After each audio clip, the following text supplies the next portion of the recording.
नमस्कार, स्वागत है आप सभी का तुलसी तीर्थ के इस चैनल पर। आइए आज गीता के चतुर्थ अध्याय का पाठ करते हैं और साथ ही में उसके महात्म्य का वर्णन भी करते हैं। श्रीमद् भागवत गीता के चौथे अध्याय का महात्म्य। भगवान कहते हैं, प्रिय, अब मैं चौथे अध्याय का महात्म्य बताता हूँ, सुनो। बनारस नाम की एक पुरी है जहाँ विश्वनाथ के मंदिर में भरत नाम के एक योगनिष्ठ महात्मा रहते थे। प्रतिदिन आत्मचिंतन में तत्पर हो आदर पूर्वक गीता के चतुर्थ अध्याय का पाठ करते थे। उसके अभ्यास से उनका अंतःकरण निर्मल हो गया था। शीत उष्ण आदि द्वंद्वों से कभी भी व्यथित नहीं होते थे। एक समय की बात की तपोधन नगर की सीमा में स्थित देवताओं का दर्शन करने की इच्छा से भ्रमण करते हुए नगर से बाहर निकल गए। वहाँ बेर के 2 वृक्ष थे, उन्हीं की जड़ में वे विश्राम करने लगे।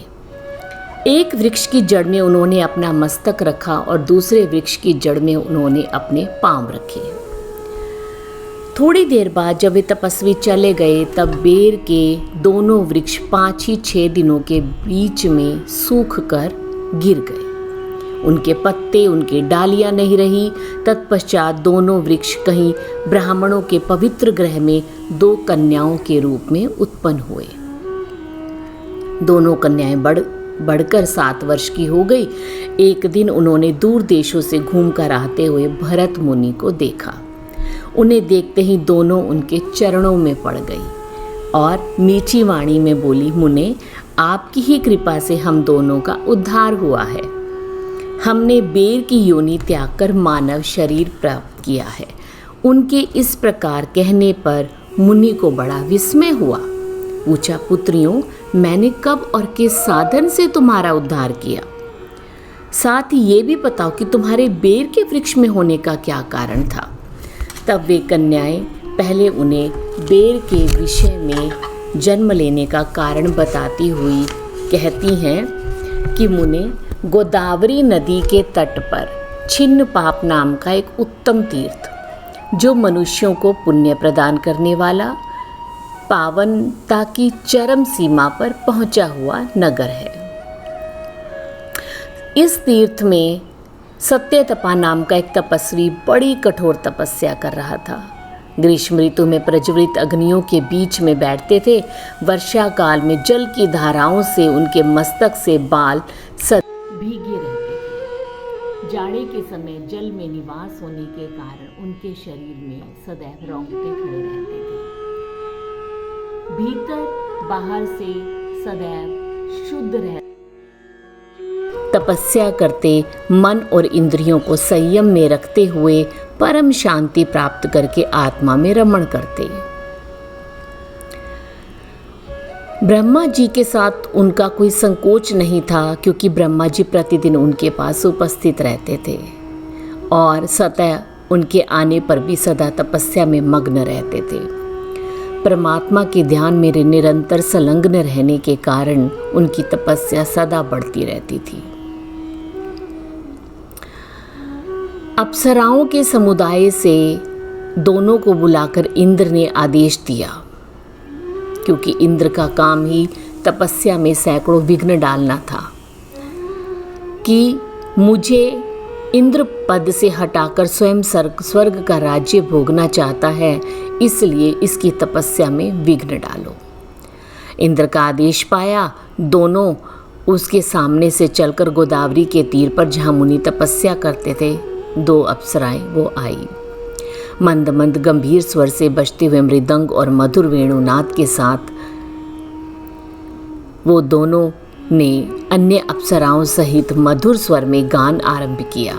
इतना ही नहीं, उन योगी महात्मा को वश में करने के लिए स्वर, ताल और लय के साथ उन्होंने नृत्य भी आरंभ किया। बीच बीच में जरा सा मदमस्त होकर नृत्य करने लगती, तो इससे महात्मा के मन में क्रोध का संचार उन्होंने उत्पन्न कर दिया। जब उन्होंने हाथ से जल छोड़कर क्रोधपूर्वक शाप दिया कि अरे तुम दोनों गंगा जी के तट पर जाकर बेर के वृक्ष हो जाओ। ये सुनकर उन लोगों ने बड़ी विनय के साथ कहा, महात्मा हम दोनों तो पराधीन थी, हमारा तो कोई दोष ही नहीं, हमें तो आज्ञा मिली थी कि हम आपकी तपस्या को भंग करें, हम क्षमा याचना चाहते हैं। तो भरत मुनि ने कहा कि मुनि को प्रसन्न देख कर लिया। तब उन पवित्र चित्त वाले मुनि ने हमारे शापोद्धार की अवधि निश्चित करते हुए कहा कि भरत मुनि के आने पर तुम पर यह शाप लागू होगा, उसके बाद तुम लोगों का मृत्यु लोक में जन्म होगा और पूर्व जन्म की स्मृति बनी रहेगी। मुने, जिस समय हम दोनों बेर के वृक्ष के रूप में खड़ी थी, उस समय आपने हमारे समीप आकर गीता के 4थे अध्याय का जाप किया, हमारा उद्धार किया, इसलिए हम आपको प्रणाम करती हैं। आपने केवल शाप से ही नहीं, इस भयानक संसार से भी गीता के 4th अध्याय के द्वारा हमें पाठ से द्वारा हमें मुक्त कर दिया। भगवान कहते हैं, उन दोनों के इस प्रकार कहने पर मुनि बहुत ही प्रसन्न हुए, पूजित होकर विदा लेकर चले गए। इस प्रकार वे कन्याएं भी बड़े आदर के साथ गीता के 4th अध्याय का पाठ करने लगी और उनका भी उद्धार हुआ।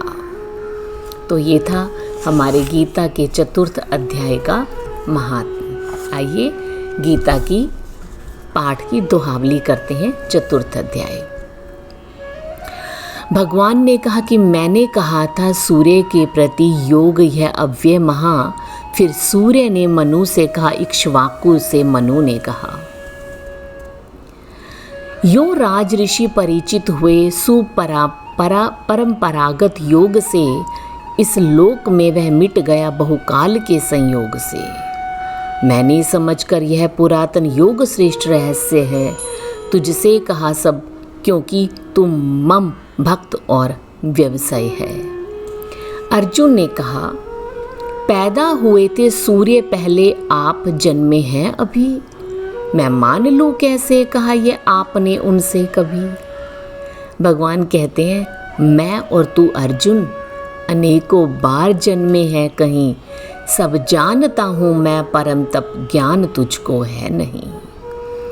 यद्यपि अजन्मा प्राणियों का ईश मैं अव्यय परम, पर निज प्रकृति अधीन कर लूँ जन्म माया से स्वयं। हे पार्थ, जब जब धर्म घटता और बढ़ता पाप ही, तब तब प्रकट मैं रूप अपना नित्य करता आप ही। सज्जन जनों का त्राण करने दुष्ट जन संहार हित, युग युग प्रकट होता स्वयं मैं धर्म के उद्धार हित। जो दिव्य मेरा जन्म कर्म रहस्य से सब जान ले, मुझ में मिले तन त्याग अर्जुन, फिर न वह जन्म ले। मनमय ममाश्रित जन हुए भय क्रोध राग विहीन है, तप यज्ञ से हो शुद्ध बहु मुझ में हुए लवलीन है। जिस भांति हो भजते मुझे यह, उस भांति दूं फल योग भी भोग भी, सब ओर से ही वर्तते मम मार्ग में मानव सभी। इस लोक में करते फलेच्छुक देवता आराधना, तत्काल होती पूर्ण उनकी कर्म फल की साधना।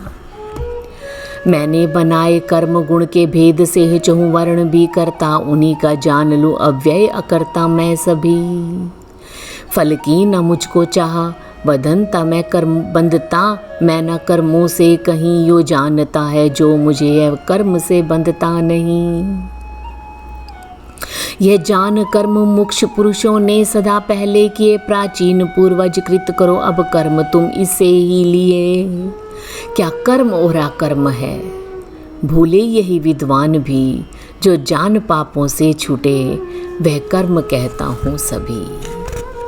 हे पार्थ, कर्म अकर्म और विकर्म का क्या ज्ञान है, यह जान लो सब कर्म की गति गहन और महान है। जो कर्म में देखे अकर्म, अकर्म में भी कर्म ही है, योग सुत ज्ञानी वही सब कर्म करता है वही। ज्ञानी उसे पंडित कहे उद्योग, जिसके हों सभी फल वासना बिन भस्म हो ज्ञानाग्नि में सब कर्म भी। जो है निराशय तृप्त नित फल कामनाएं तज सभी सब कर्म, वह कर्म सब करता हुआ कुछ भी नहीं करता कभी। जो कामना तज सर्वग्रह त्याग मन वश में करे, केवल करे जो कर्म दैहिक पाप से है वह परे। बिन द्वेष द्वंद आसिद्धि सिद्धि समान है जिसको सभी, जो है अच्छा लाभ तृप्त तब बद्ध वह कर कर्म भी। चित्त ज्ञान में जिनका सदा जो मुक्त संग विहीन हो, यथार्थ कहते कर्म उनके सर्व कर्म विलीन हो। मख ब्रह्म से ब्रह्माग्नि में हवि ब्रह्मा अर्पण ब्रह्म है सब कर्म, जिसको ब्रह्मा करता प्राप्त वह जन ब्रह्म है।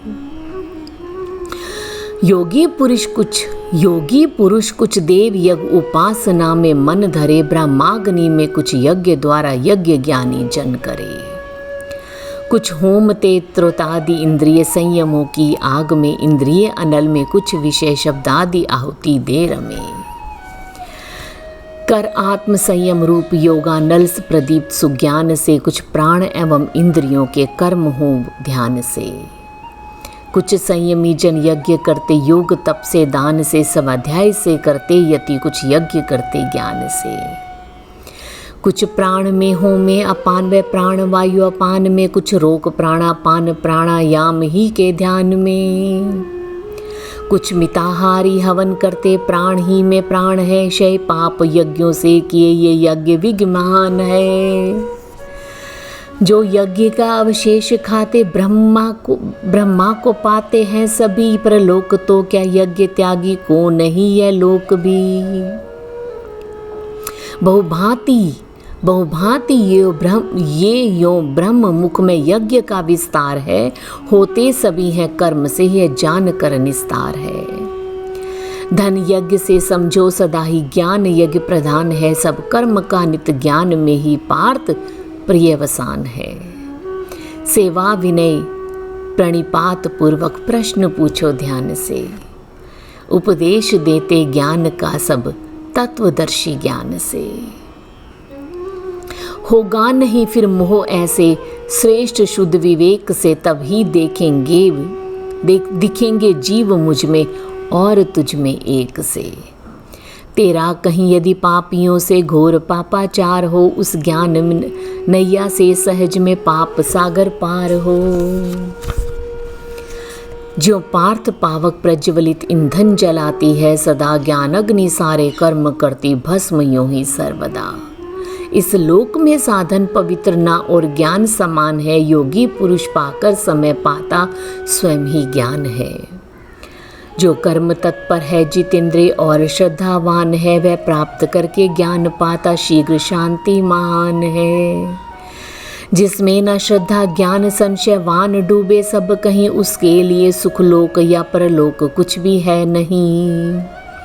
तज योग बल से कर्म काटे ज्ञान से संशय सभी, उस आत्मज्ञानी को न बांधे कर्म बंधन में कभी।